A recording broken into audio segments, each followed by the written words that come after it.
Oi, gente, bom dia. E aí, como é que vocês estão? Estamos começando mais um podcast, na verdade, o primeiro, para a gente falar um pouquinho mais sobre o nosso corpo e a nossa mente. E aí, como anda o seu corpo? Como anda a sua mente? Hoje nós sabemos que o novo ouro das nações é a nossa saúde mental. Então, para começar esse podcast, nada mais, nada menos, vamos falar sobre a ansiedade, mas uma ansiedade diferente, uma ansiedade sem filtros. Para a gente poder desvendar o que é uma ansiedade, se existe uma ansiedade que ela é boa, se existe, como é essa ansiedade que as pessoas tanto andam falando que estão sentindo isso e aquilo e acham que é ansiedade. Quais são as melhores medicações? Quais são os melhores tratamentos, que são muitas vezes farmacológicos ou não, que podem estar auxiliando você na melhoria da sua saúde mental. Afinal, sem saúde mental, a gente não tem saúde. Hoje a gente vem trazendo esse tema porque aproximadamente 1 bilhão de pessoas no mundo vêm padecendo com algum transtorno relacionado à saúde mental. Uma em cada 6 crianças, por isso que a gente vai trazer até o tema falando um pouquinho sobre saúde mental da criança. Um em cada 2 idosos, uma em cada 10 pessoas tomam algum tipo de antidepressivo. Uma em cada 10 crianças toma a tal da Ritalina. Será que todo mundo que tem TDAH realmente precisa tomar Ritalina? Uma em cada 36 crianças tem hoje diagnóstico de autismo, gente. Uma em cada 10 crianças tem algum tipo de distúrbio de aprendizagem. E um em cada 3 idosos sofrem com Alzheimer. Essa é a meta até 2050. Então, o que que nós podemos fazer para prevenir tudo isso? Então, existe um estudo falando que apenas 6% da população ela é nutrimetabólica, é nutrimetabólica e bioquimicamente saudável. Então, o que que vem acontecendo? Será que é nossa alimentação? Será que são os pensamentos que nós estamos fomentando aí na nossa mente? O que é que nós precisamos fazer para melhorar a nossa saúde como um todo? E aí surgiu esse podcast para que nós possamos construir uma saúde com mais qualidade para todos nós. E hoje, como nós vamos falar um pouquinho sobre saúde mental, sobre a questão da ansiedade, trouxemos nada mais, nada menos hoje aqui para estar conversando conosco, Tamires Montenegro. Tamires, ela é casada, psicóloga especialista em TCC, pós-graduanda em neurociência do comportamento e tem um certificado internacional pelo Berkeley Instituto justamente sobre TCC. E o que é o TCC?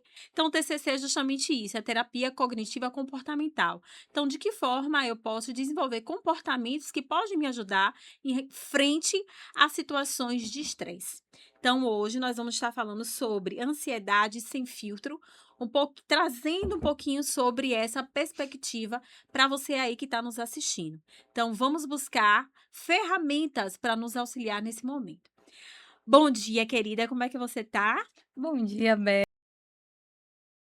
com vocês e com todo mundo que estará nos assistindo aí nessa gravação do podcast. Falar sobre esse tema para mim, né, é extremamente relevante. Desde quando eu me formei, eu venho me debruçando para entender os transtornos de ansiedade e poder estar aqui compartilhando nesse podcast com você, falando sobre saúde mental, falando sobre a relação entre corpo e mente.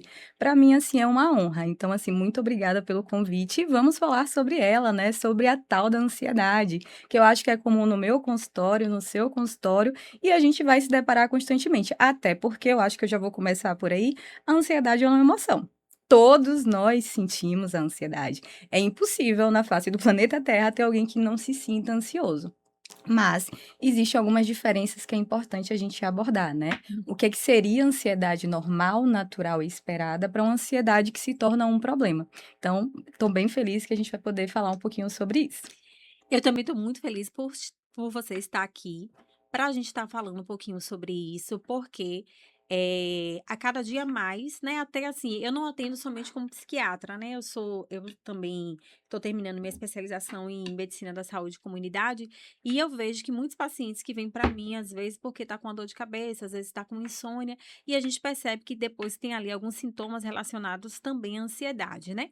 E aí muito importante a gente tá, principalmente destacando, né, eu queria que você falasse um pouquinho sobre o que é ansiedade, que é algo natural, e quando é que ela começa a ser uma ansiedade patológica, que aí já passa a ser o transtorno de ansiedade generalizada. Você poderia comentar um pouquinho com a gente? Perfeito. Então vamos lá, né? Acho que o primeiro ponto é exatamente entender a ansiedade como ela é uma emoção.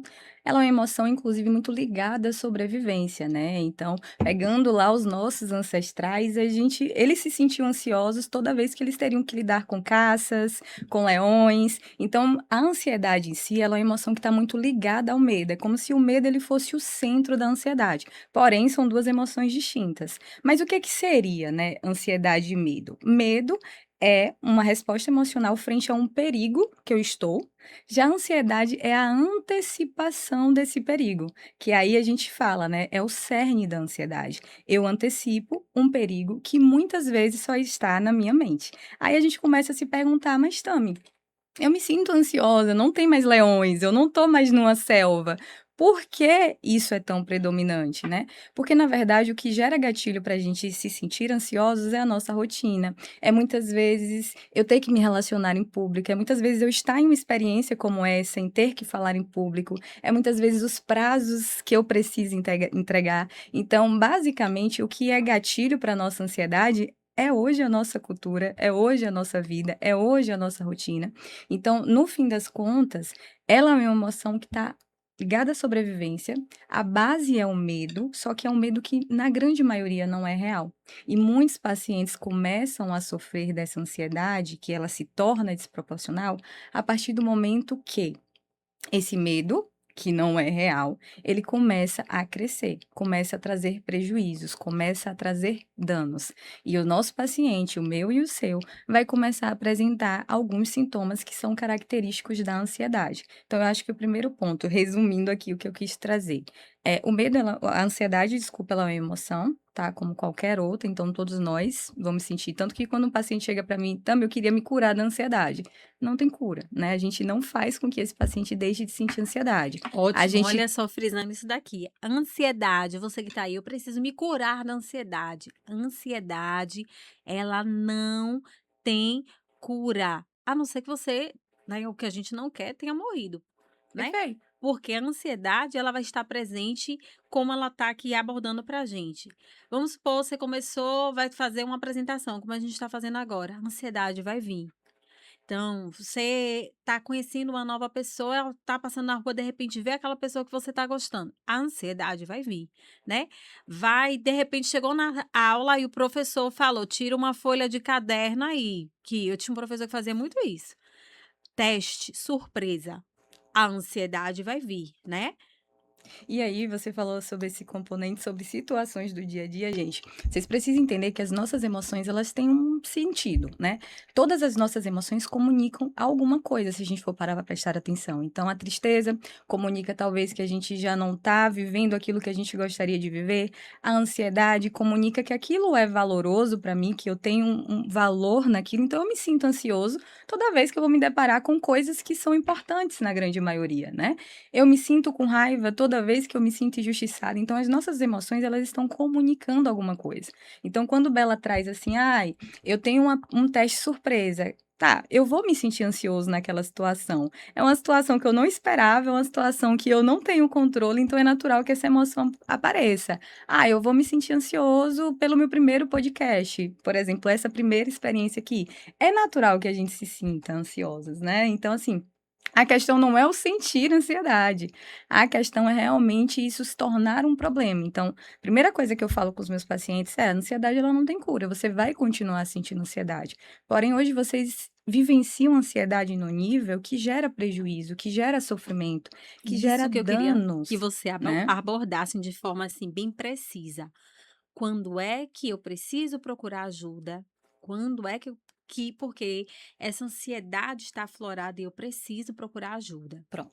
Para eu te responder essa pergunta, eu gosto de separar didaticamente, né, o componente ansiedade. Quando a gente fala de sentir ansiosa, a gente vai apresentar 3 respostas. A gente pode apresentar respostas fisiológicas, cognitivas e comportamentais. São os 3 componentes aí que perpassam a emoção ansiedade. Toda vez que eu começo a sentir respostas fisiológicas, por exemplo, coração acelerado, taquicardia, sudorese, respiração ofegante, a gente está falando dos componentes das respostas fisiológicas. Toda vez que eu começo a ter pensamentos catastróficos, dificuldade de concentração, né, o foco é excessivamente no futuro, eu não consigo estar no aqui e agora, eu não consigo estar no presente. Eu estou o tempo inteiro tentando ter controle sobre variáveis que eu não consigo ter controle. A gente está falando da esfera cognitiva e a gente chega numa esfera extremamente importante que é a comportamental, que é quando eu começo a evitar as situações que são ansiogênicas. Então, um exemplo. Vamos imaginar que você foi convidada para dar uma determinada palestra, né? Com esse convite, o seu cérebro já começa a processar. Poxa, eu vou dar uma palestra. Várias pessoas vão estar me vendo. E aí eu começo a pensar, poxa, e se eu travar? E se eu não conseguir? E se as pessoas rirem? Se as pessoas não gostarem do conteúdo? Esses são os componentes cognitivos. Desses pensamentos catastróficos, percebe, eu nem vivi a experiência. Eu estou falando de uma antecipação de algo que eu ainda vou viver, né? Então, eu começo com esses componentes cognitivos. Dos componentes cognitivos, eu começo a sentir as respostas fisiológicas. Só vou dar aqui um parênteses, lembrando Sim. que 70 a 80% do que a gente pensa não acontece. Exato, Bela. É muito importante a gente lembrar disso, porque eu vejo muitos pacientes com esses pensamentos negativos. Inclusive, quando eu comecei a atender em um hospital, que a minha primeira formação, eu sou enfermeira, só que na época da enfermagem, isso eu concluí lá em 2012, a gente não via essa quantidade de. Era um ou outro que a gente falou, "Ah, chegou aí dando piti." Era raro, raro. E aí, quando foi em 2018, que piorou, que a gente vai conversar um pouquinho depois sobre a questão da pandemia, o estilo de Sim. vida, né? A gente começou a perceber que começou a dar entrada, quando ia botar o motivo de consulta, qual é a sua queixa, né?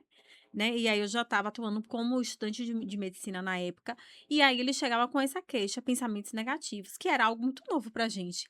Inclusive, eu até teve uma ocasião que eu estava trabalhando com uma enfermeira amiga minha, e aí ela falou assim, e aí, cadê o paciente? Ela disse, ah, não, amiga, mandei embora. Aí eu falei, foi o que que aconteceu? Ele chegou aqui de madrugada dizendo que estava com pensamentos negativos. E aí, tu fez o quê? Ela disse, vá pra casa e tenha pensamentos positivos.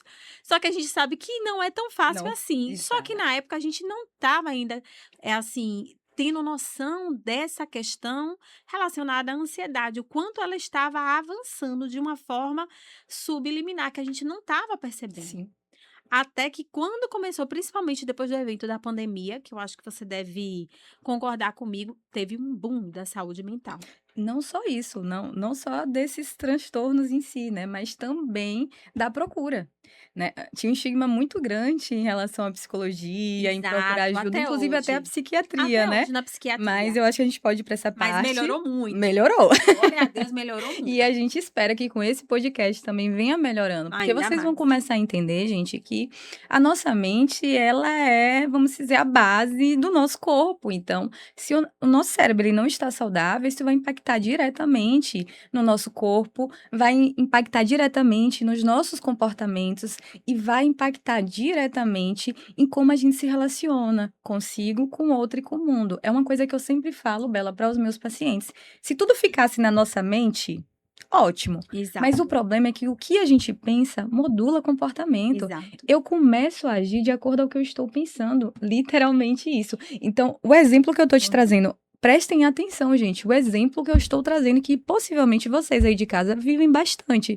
Então, vocês foram convidados aí para dar uma palestra. Vocês começam a pensar: nossa, eu não vou conseguir. As pessoas vão rir de mim, eu vou travar. Eu nem vivi a situação, eu estou falando de uma antecipação, que é o componente central da ansiedade, né? Eu sofro por algo que eu ainda nem vivi. Então, eu começo com esses pensamentos extremamente catastróficos, isso gera em mim respostas fisiológicas, então eu começo a sentir coração acelerado, eu começo a sentir sudorese, a minha respiração começa a ficar ofegante. Eu tenho, por exemplo, desarranjo, eu começo a ter diarreia, eu começo a sentir dores de cabeça, eu começo a me sentir tensionado. Tudo isso por conta de uma situação que eu ainda nem vivi. Aí não basta, poxa, eu tô tendo vários pensamentos negativos, eu tô tendo várias respostas fisiológicas. Às vezes isso pode culminar em uma crise de ansiedade de fato, né? Então, às vezes falta de ar, eu começo a chorar, aquela sensação de sufocamento por conta de pensamentos catastróficos sobre uma realidade que a gente ainda nem viveu. Olha o poder da nossa mente. E aí não culmina nisso, vai para as respostas comportamentais, E que aí quantos pacientes eu não atendi, achando que estava infartando. Chegava exatamente. pra gente, a gente roda eletro e colhe enzimas cardíacas e vamos olhar. E quando a gente ia parar para conversar, inclusive, eu tive uma situação uma vez de um paciente que ele falou: "Não, doutor, eu passei mal porque eu não consegui perdoar". O sentimento dele estava tão grande e eu não me recordo agora se a pessoa que ele queria perdoar vinha até tinha vindo a óbito, que ele passou tão mal que ele chegou a ficar, inclusive, um período em observação na sala vermelha com a gente. Que é uma sala onde a gente tem pacientes que estão em níveis, assim, mais, que requerem mais cuidado, e ele ficou um período lá em observação. Quando eu parei para ir conversar, pra você ver a importância da conversa, né, a importância do diálogo, ele foi se abrindo, dizendo que tinha passado por uma situação muito difícil e que ele não tinha conseguido perdoar uma pessoa, e aquele sentimento veio de uma forma que ele começou a sentir, a crise de ansiedade e quando chegou lá, a gente não foi colher exames e tudo, porque a gente, quando ele chegou lá, como inclusive por já se tratar de um senhor, a gente realmente pensou que esse paciente estivesse infartando. E porque às vezes quando chega pacientes com esses sintomas e é jovem, hoje a gente já fica mais assim atento que pode ser realmente uma crise de ansiedade. Claro que a gente tem que entender que isso é um diagnóstico diferencial. Primeiro a gente precisa Perfeito. ver as outras questões.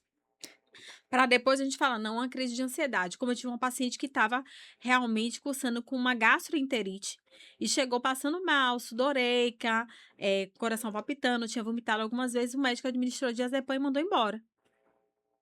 E ela voltou de novo depois com muito mais vômito, porque ela estava com uma gastroenterite. Então, a gente tem que abrir nossa cabeça, diagnósticos psiquiátricos são diferenciais. Perfeito. A gente precisa primeiro investigar As coisas outras orgânicas, né. possibilidades, as coisas orgânicas, né. Então, será que esse paciente está com alguma disfunção relacionada à tireoide? Será que está com alguma, tá sofrendo de alguma hipovitaminose? Sim, Deficiências hoje a gente vê de vitamina D, de vitamina B12, das ferro. vitaminas do complexo B, do ferro, né. A gente sabe que pode acarretar sintomas similares à ansiedade. Há uma depressão. Hoje a gente já viu que a suplementação, por exemplo, com metilfolato, auxilia pacientes que têm o quê? Depressão. Então, às vezes, Sim, a gente vê o histórico e todo mundo acha, não, porque meu pai teve, minha mãe teve, eu também possivelmente já estou sentindo isso, eu vou ser depressivo. Mas aí a gente vai, e hoje a gente ainda não está tão amplamente solicitando, mas existe teste genético que, se você tiver um polimorfismo genético, ou seja, uma modificação no seu gene, pode fazer com que haja o quê? Haja uma baixa predisposição para absorção de alguns nutrientes, levando a alguns sintomas neurológicos. Então, para a gente ver como a gente tem que ir buscando avaliar esse paciente cada vez mais como um todo, né. E aí você falando sobre essa questão, e eu queria que você comentasse um pouquinho sobre uma frase que eu li, que eu achei muito pertinente, inclusive eu vou até fazer essa para as outras nos outros podcasts, principalmente quando a gente fala de terapia, porque eu falei, achei muito pertinente, né. E ela traz o seguinte: ouvi uma terapeuta certa vez dizer: "As pessoas que precisam de terapia não vêm a nós, mas as suas vítimas vêm". O perfeito, que é que né. você acha dessa frase? Assim, excelente essa frase e, de fato, geralmente quem sofre é que precisa de ajuda, né. Então, assim ou quem causa o dano é É, quem de fato precisaria de para ajuda, não virar um para ciclo. não virar um ciclo. Mas você falando essa fala, Bela, do que de fato pode estar por trás de uma ansiedade, pode ser muitas coisas. Rotina, gente, pode fazer com que você fique extremamente mais ansioso, então dormir mal pode fazer com que você fique mais ansioso, se alimentar mal pode fazer com que você fique mais ansioso, causas orgânicas podem fazer com que você fique mais ansiosos. Então, a gente está falando de uma perspectiva que é muito complexo, Muito existem ampla. várias variáveis que precisam ser trabalhados. E aí entra esse componente social, que é essa fala que você está trazendo, Bela. Muitas vezes a gente adoece pelas nossas relações. Hoje, no seu contexto, o que você mais vê é isso? Sim.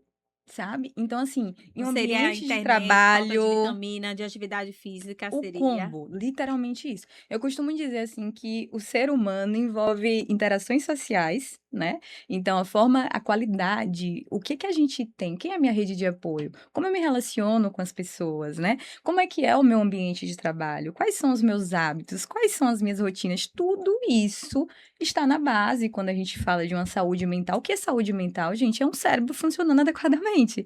Então, se o seu cérebro não está funcionando adequadamente, isso significa que várias áreas sofrerão interferência. E aí, essa fala é fantástica, Bela, porque, mais uma vez, né?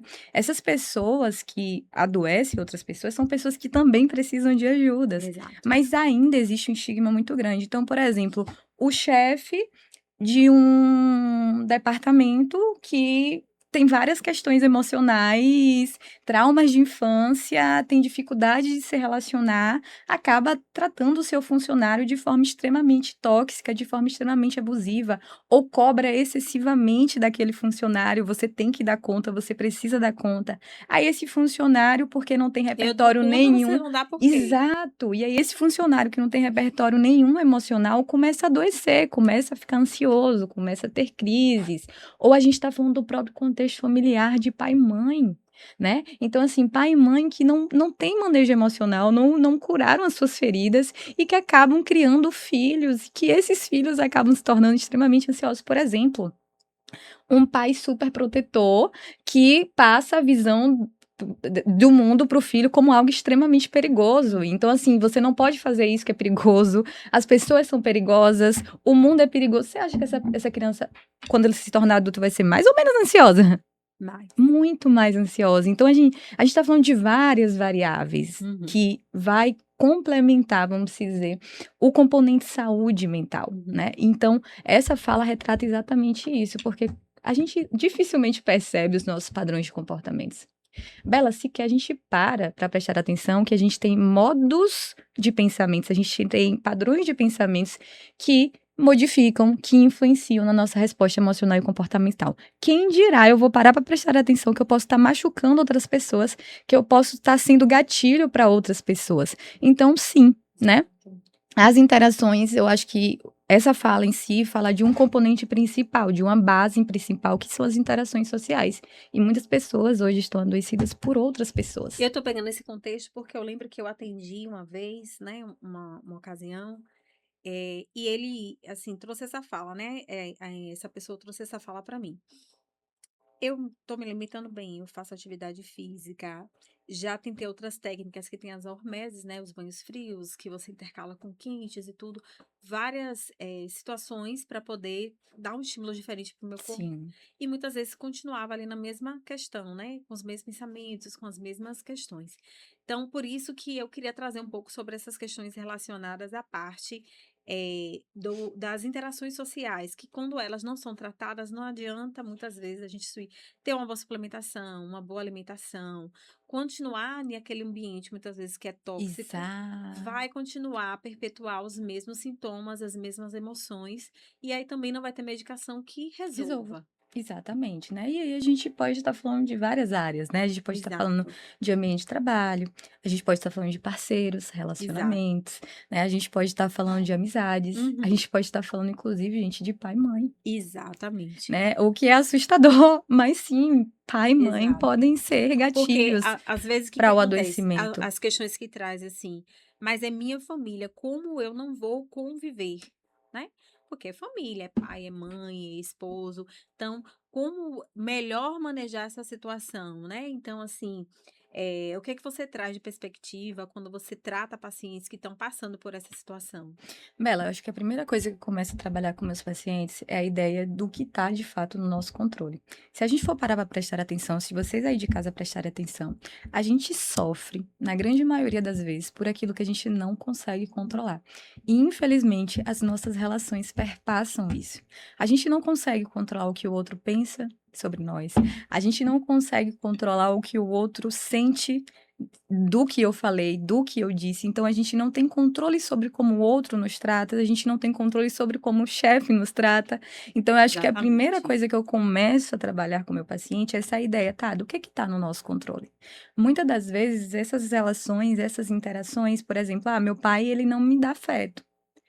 A gente não tem controle. Eu não consigo pegar o meu paciente, colocar ele na minha sala e falar assim: pronto, o que eu vou trabalhar com você vai fazer com que seu pai te dê afeto. Infelizmente, gostaria, mas infelizmente não está no nosso controle. Então, a Exato. primeira coisa que eu começo trabalhando é isso, né? Infelizmente, muitas das coisas que a gente sofre envolve o outro e a gente não consegue ter tanto controle assim. Então, o que é que eu começo a trabalhar? Disso que a gente já começa a entender juntos, que não é possível a gente controlar. O que é que em você eu preciso trabalhar? Qual é o Uhum. repertório emocional que eu preciso dar? Então, por exemplo, eu venho de um contexto familiar onde meu pai e minha mãe sempre foi extremamente autocrítico comigo, sempre me punia com erros. Aí o paciente adulto chega lá na clínica, eu tenho crise de ansiedade toda vez que eu tenho que passar por uma atividade que envolva desempenho, porque eu tenho muito medo de ser criticada, né? Então, assim, eu não controlo se o outro vai achar ou não vai achar, o que é que o outro vai gostar ou não vai gostar. Eu preciso trabalhar com o meu paciente para que ele aprenda a enxergar novas formas de ver essa Quebrar situação. crenças limitantes, seria isso? Exatamente, perfeito, né. Então, eu vim de um contexto social, familiar, onde eu era punido, onde eu era criticado, eu desenvolvo várias crenças em torno disso, isso começa a modular minha resposta emocional e comportamental, então em uma situação em que eu preciso mostrar o desempenho,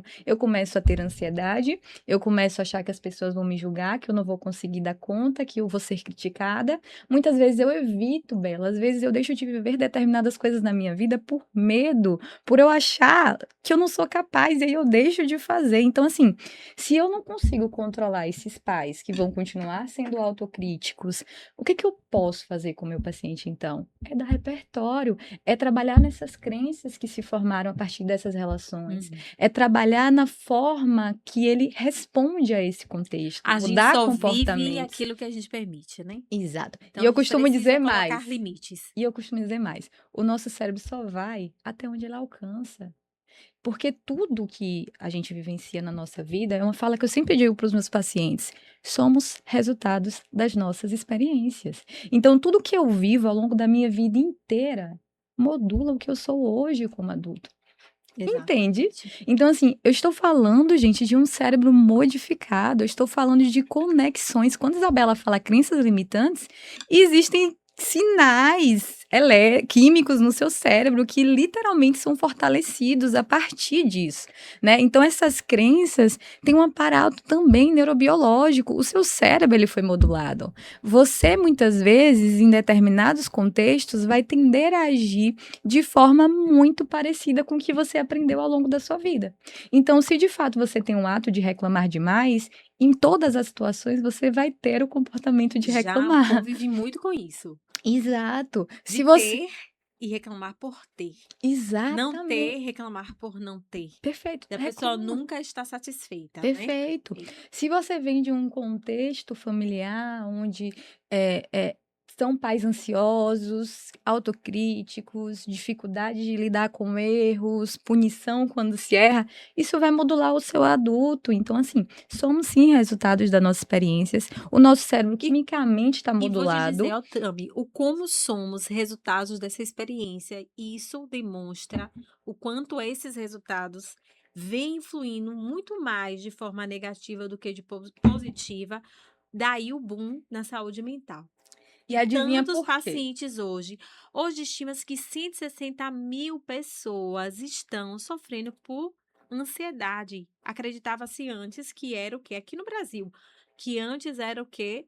Era a depressão. Achava-se que o mal do século seria a depressão, Não está como não está sendo. sendo mais. E se Exatamente. você for ver, hoje fala que o Brasil é o país onde nós temos a maior quantidade de pessoas ansiosas no mundo, né? 9,3, de 93, 9,3% da população. Só que se você for avaliar todos os sintomas que a gente está falando aqui, esse número tenderia até a aumentar. Então, assim, a gente vai vendo o quanto realmente essas questões das interações sociais, desses contextos, e eu creio, não sei se você também tem essa visão, da introdução cada vez mais precoce das redes sociais. E esse tempo prolongado de tela, vem fazendo com que as pessoas muitas vezes adoeçam ainda mais. Você acha que a paciência das pessoas tem diminuído depois aí, principalmente dessa introdução da gente ter de forma tão a utilização tão exacerbada de telas hoje? O tempo estimado no Brasil hoje, no mínimo 6 a 8 horas. Então, se você for colocar aí, se a pessoa trabalha, se a pessoa estuda, ela não tá nem estudando direito, nem trabalhando direito, nem se alimentando direito, porque aí só de tela já seriam de 6 a 8 horas por dia. Mas eu já peguei pacientes com mais. Eu lembro que uma vez eu atendi uma paciente, assim, por volta das 10, se eu não me engano. Quando eu fui olhar, ela já tinha 6 horas de uso. 10 da manhã já tinha 6 horas de uso, né, de redes sociais. Então, assim, como isso está acarretando a saúde mental hoje da população? Sim, vai sim, não tem como não ter nenhuma influência, né, principalmente quando você traz o uso excessivo, eu acho que o problema começa a perpassar esse lugar. Mas não só o uso, também o que é consumido. Né? Exatamente. Então, assim, muitas vezes a gente está consumindo, eu vou utilizar esse termo que a gente chama de dopamina barata. Então, por que hoje somos uma sociedade mais imediatista? Porque o nosso cérebro está sendo modificado a partir desses contextos que a gente vem se submetendo, vem vivenciando.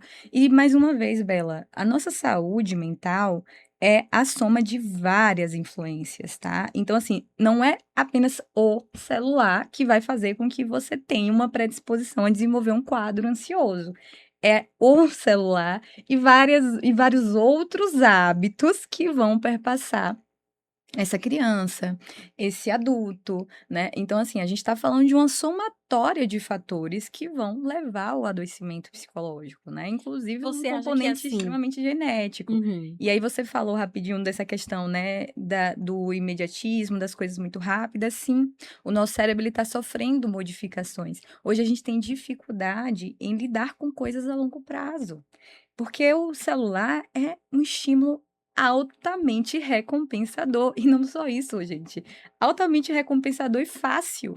E você modula o que você quer ali. Então, quando você Claro. está aqui, a gente está conversando e a gente diverge, vamos supor, em alguma eu acho que isso aqui é rosa. Você, não, mas isso aqui é preto. Sim.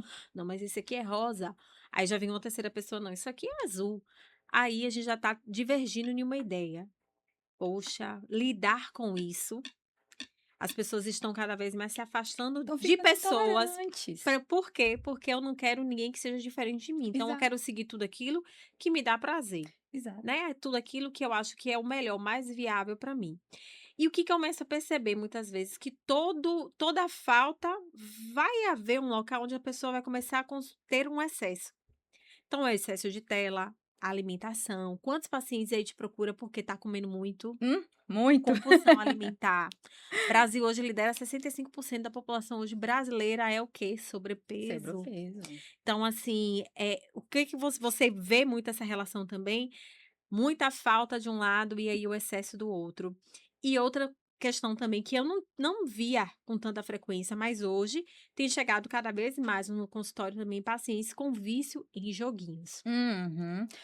A gente falou de 3 componentes altamente recompensador: comida, celular, redes sociais no geral e vícios, né, que envolve jogos, que envolve séries, que envolve Pornografia, pornografia, né. Então, exato. a gente está falando de estímulos, gente, rápidos e altamente recompensadores. E aí um componente extremamente importante para o nosso cérebro é tipo assim, se aquele comportamento, ele é altamente recompensador, as chances de eu repetir esse comportamento é altíssimo. E Uhum. aí, qual é o grande problema? O nosso cérebro ele é inteligente, tá, gente? Não subestima o cérebro de vocês, não. Então, meu cérebro é inteligente assim, ó.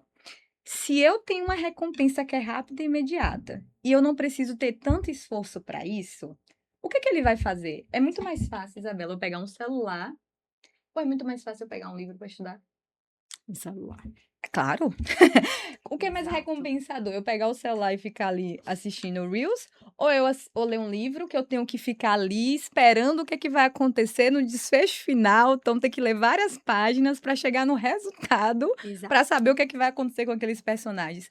Ou passar em um concurso? Claro que não. O que é que eu vou fazer? Ah, não, eu quero passar no concurso. Aí eu vou, chego na minha bela casa, de um trabalho extremamente cansativo, é assim que o cérebro da gente funciona, viu? De um trabalho "Ah, vou extremamente ficar um pouquinho aqui, eu cansativo. mereço, eu É, trabalhei eu tanto". tô cansada, eu É. mereço, vou ficar aqui no celular. Quando você vê, já se passaram horas Aham. naquele celular.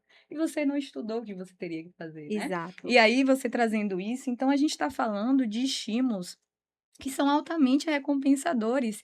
E em tudo isso é comportamento. Ficar no celular é comportamento, se alimentar ruim ou adequadamente é comportamento, vícios é comportamento. Então, inclusive, Bela, trazendo uma questão assim da minha carreira em si, eu busquei a neurociência exatamente por isso. Porque o que que aconteceu? Cara, eu estava ali com o meu paciente, eu mostrava para o meu paciente, olha, eu psicoeducava, olha, seu cérebro, ou você funciona desse jeito, a gente sabe que esses comportamentos, eles são disfuncionais, geram O que a gente prejuízos, tenta às vezes geram danos. buscar um manual, esse é o seu manual, porque nós somos únicos, individuais, Exato. temos nossas então, eu creio que mais ou menos isso, né, eu acho que tanto na minha consulta como na sua, e a gente vem trazendo um pouquinho dessa abordagem, para as pessoas irem começar a ter um discernimento, de como eu posso me ajudar também, porque às vezes tem tantas pessoas que não têm condições de ter acesso a um psicólogo, porque psicólogo é caro, que psiquiatra muitas vezes é caro, então a gente está tentando trazer de uma forma um pouco sucinta,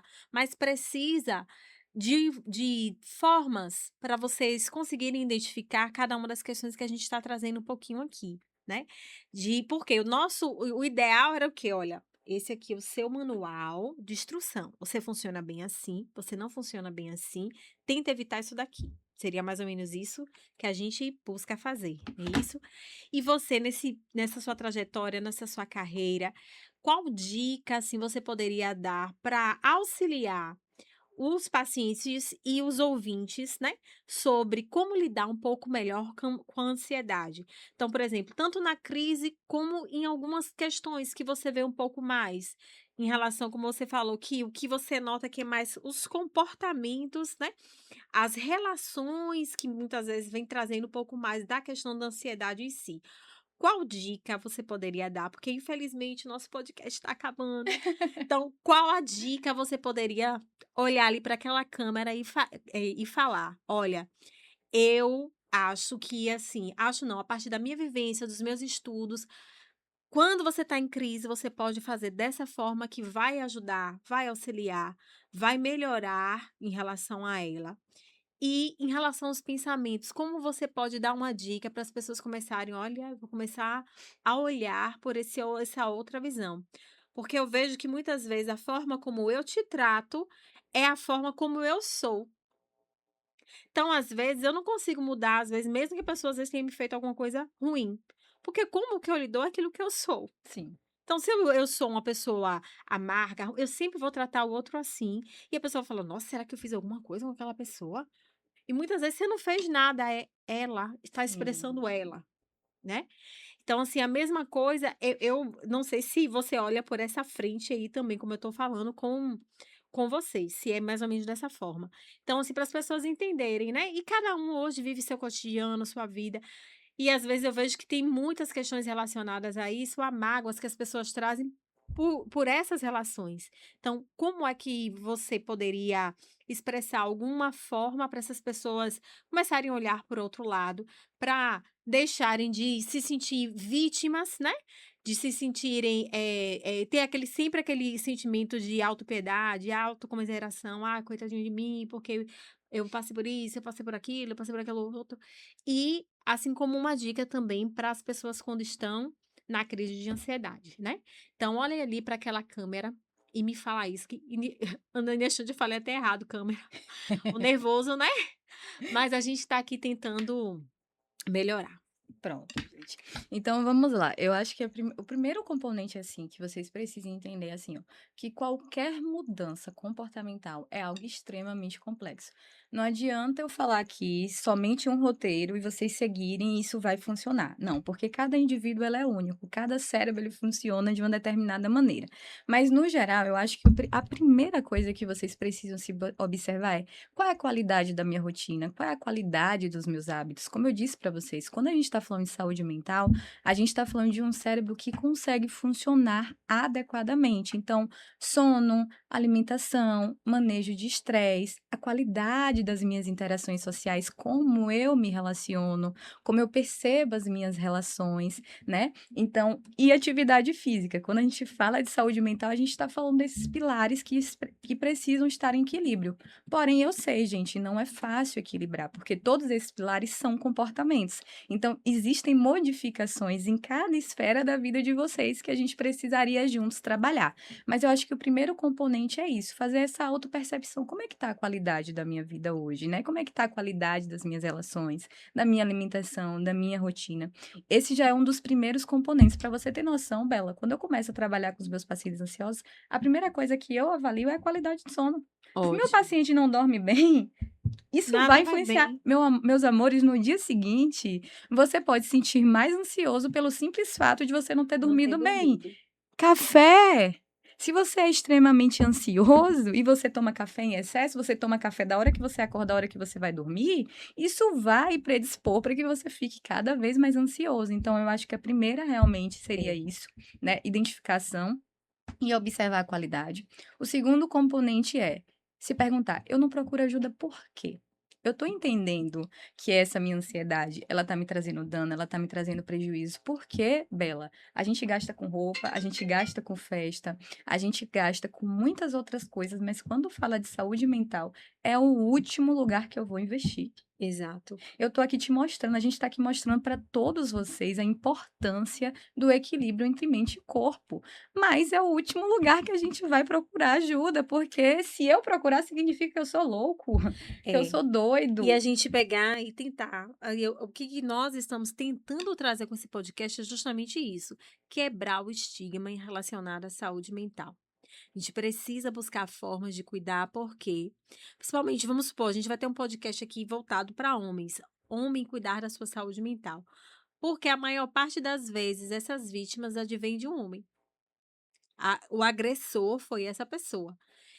E aí, quando a gente vai ver os contextos, em vez de a pessoa vir buscar se tratar, desconta em álcool e drogas. Exato. Então, assim, a importância da gente buscar trazer isso. E se eu tô com um problema na tireoide, eu vou lá no endócrino. Se eu tô com um problema na mama, eu vou lá no mastologista.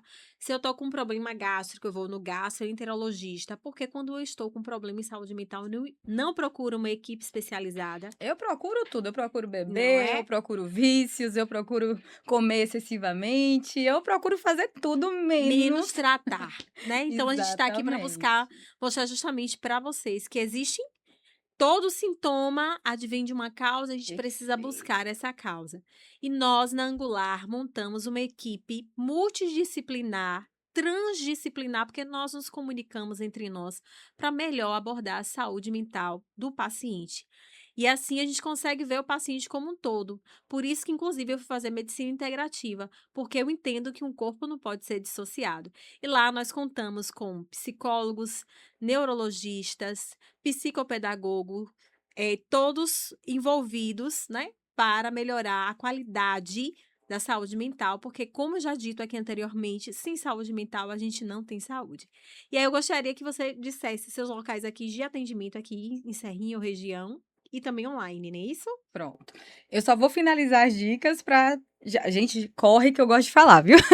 Tá, então esse é o primeiro ponto, né? Avaliar a qualidade realmente dos seus hábitos, da sua rotina. O segundo ponto é realmente se perguntar: eu não procuro ajuda pelo quê? Se for pelo estigma, se for por qualquer outra coisa, trabalhe isso dentro de vocês, porque é como eu disse, qualquer mudança de comportamento é tudo extremamente complexo. A gente está falando de um cérebro que aprendeu a funcionar. Da mesma forma que o cérebro ele pode aprender a ser saudável, ele também aprende a ficar doente, né? Então, Exatamente. esse é o E se segundo. acostumar com esse padrão. E E a se gente achar que já tá acostumar até com esse normal padrão, aquilo. É. perfeito, né? Então, eu acho que esse segundo componente. A terceira dica é realmente, assim, entenda quais são os meus gatilhos ansiosos. Eu tenho medo do quê? Como eu disse para vocês, a ansiedade, ela tá a base da ansiedade é eu temer alguma coisa que está lá no futuro, né. Então o que que eu temo? Eu tenho medo das relações, então, por exemplo, se eu tenho uma fobia social, eu vou ter medo das interações sociais, então qualquer situação que envolva pessoas, eu vou tender a evitar. Ou se eu tenho um TAG, um transtorno de ansiedade generalizada, eu me preocupo excessivamente com tudo, eu tô o tempo inteiro ali me preocupando com minha saúde, com meus filhos, com meu marido, com minha casa, com meu trabalho, e eu tô incansavelmente, eu não consigo parar de pensar, minha mente não para sequer um segundo, os meus ombros eles ficam tensionados e o meu corpo responde de uma maneira extremamente tensionada. Então, assim, comece a entender. Quando eu me sinto ansioso, eu estou temendo o quê? Quais são os meus medos? O que é que está por trás, né? Acho que esse é o terceiro componente. E quando a gente está falando de uma crise especificamente, existem várias estratégias. Tomar um banho gelado, ouvir uma música que se acalme, uma meditação guiada. Só que, mais uma vez, né?